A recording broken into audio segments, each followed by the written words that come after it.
We're talking about USL 261, which is our investigational intranasal midazolam product. Midazolam is a benzodiazepine, which most people are familiar with, and this is a intranasal formulation of the product. It's a unique formulation that is limited volume, so you can actually customize it and have maximize the absorption in the nose.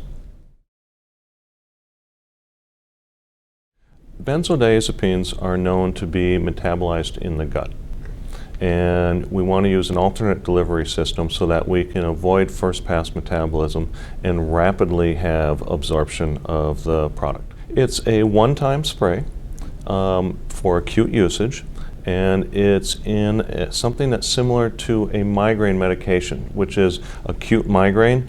This is for seizure clusters. That's an acute seizure emergency, and you want to be able to have a rapid delivery of medication. It's being investigated for seizure clusters, not for just a single seizure. It's for a cluster of seizures. There's an orphan indication for intermittent bouts of increased seizure activity. And that they'll use the term seizure clusters. There's been a term acute repetitive seizures, other terms, but the medical community is really trying to standardize on terminology as well. This is another alternative. This is a way in acute seizure disorders such as seizure clusters. There are multiple uses, and we want to have one that can be used outside the clinic. A real simple at-home use that when prescribed, the caregiver or family member, whoever that may be, can easily apply and put it in the nose and push the plunger.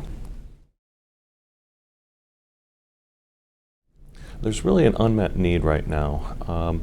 Currently, there's only one product approved for this type of condition, and that's Diastat, which is a rectally delivered diazepam solution. And for younger children, that's appropriate that you may still be able to deliver a rectal product, but as you get into teenage years and into adults, there's definitely a need for an FDA-approved formulation for that population. It's a smaller population, and really for Upshur Smith, we're, as a smaller pharmaceutical company, smaller products, we're willing to take those on and willing to go after that smaller market. And we feel that it's been an ignored market, quite honestly, and actually Upshur Smith's history, we were actually the developers of Diastat.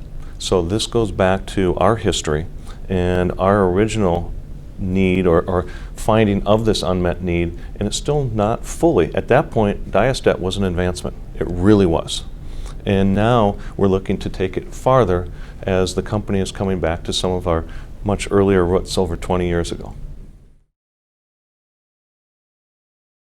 We are currently in phase 3 trials and running phase 1 trials as well, but we've essentially completed our phase 1 program and we're finishing our phase 3 program. We learned that the formulation itself is actually more bioavailable than what is currently used as an off-label injection. So they take the injectable midazolam, put it in a syringe, and put that into the nose.